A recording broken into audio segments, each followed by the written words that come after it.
much wind blowing, about 60 knots, 70 knots, and it is not safe to let the ship still go ahead because she could broach to, fall across the trough of the sea, in the trough of the sea, and she could be overwhelmed.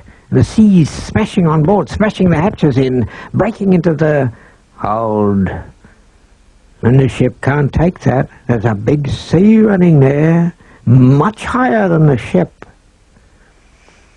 But the ship picks her way beautifully, even as if she knew what she was doing.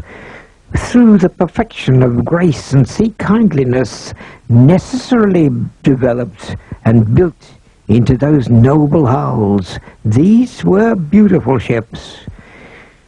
And they had no power and no need of power because power was itself destructive. Look at that sea. She's rolling, of course. Running before it, you roll. The wind in the side of the sails keeps the ship more or less at a constant angle of heel, but there she's running before these very great seas that rise up, always threatening to break on board from behind her, but they almost never do, and it's just as well. If you take one of them, that is to say that you are pooped in the sea, well, maybe that's the last thing you do. That sea had come over and taken away one of the boats as if it was a piece of a matchbox. This is that beautiful little full-rigged ship that's in Mystic, Connecticut now, the Joseph Conrad, a little ship that I bought one day in Denmark. I was in Copenhagen in Denmark looking for a ship. We'd had the big foremasted Bark Palmer for about 3 years. She'd done very well in the Australian grain trade, and I'd written a book or two, and by God's grace, this had done well. He's a little boy, apprentice. He looks little, but he's 14, grown-up boy. Grow up fast in that life. This is a classic old seaman ship, reefing, close reefing at the mizzen topsail in the ship Joseph Conrad. You'll see her alongside the dock up there in Mystic today, and she's lying there quiet and peaceful, and I mostly see a bunch of fine-looking young women around the place, girls learning to sail in dinghies and living aboard this beautiful old ship. But she's nearly 100 years old now. Maybe she's been enough at sea. Certainly enough around Cape Horn. Unfortunately, it was winter.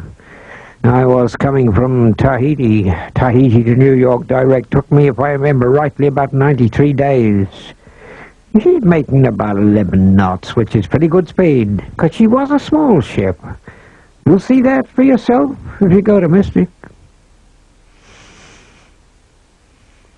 The old-fashioned vessel. That's my flag, the Australian flag.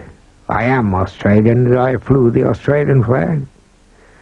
That day, it was in memory of an Australian shipmate who was killed there in another ship on a previous Cape Horn passage. Now it blows so much I have to stop.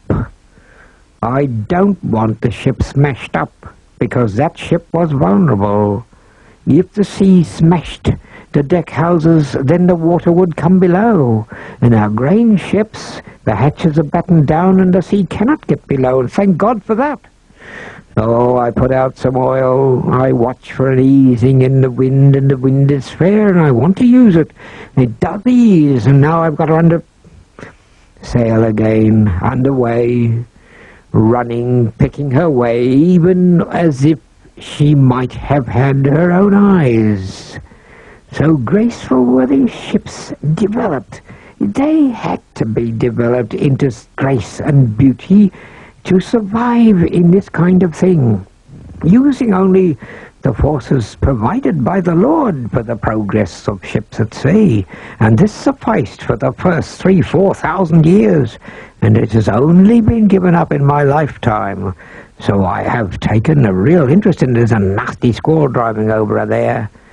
Sleet, snow, see it passing in front of that close reef, fore topsail. Fore topsail. She's under very short canvas, the foresail all fast, foretopmast staysail set. She's rolling, rolling. Well, you do roll when you're running before the sea, but in time, past Cape Horn, turn to the left and keep on going another 6, 8, 9,000 miles. up into the horse latitudes where you get fluctuating winds and a little more difficulty. And now it's pleasant to work aloft.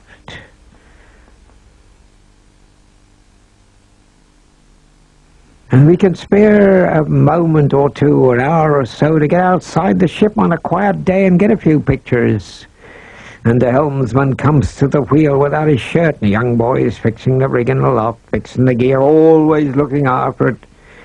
Every day, always with a proper routine, changing the sails, sending down the hard weather sails that did the Cape Horn passage. This is the four-masted bark Palmer, ship we had before I bought the Joseph Conrad. This was the one that carried the 5,000 or 6,000 tons. Young boy from Manhasset, Long Island, young American apprentice in the Palmer. This life was completely international. That is, really international. Not just with different nationalities about the place, all work together, learn to work together, pull together. Know a great many things quietly together, impressed on them by the passage of this sort of ship. Well, that voyage is over now. We're coming into Falmouth Bay, 86 days out from Australia. That passage and all such passages, because there are no more such ships.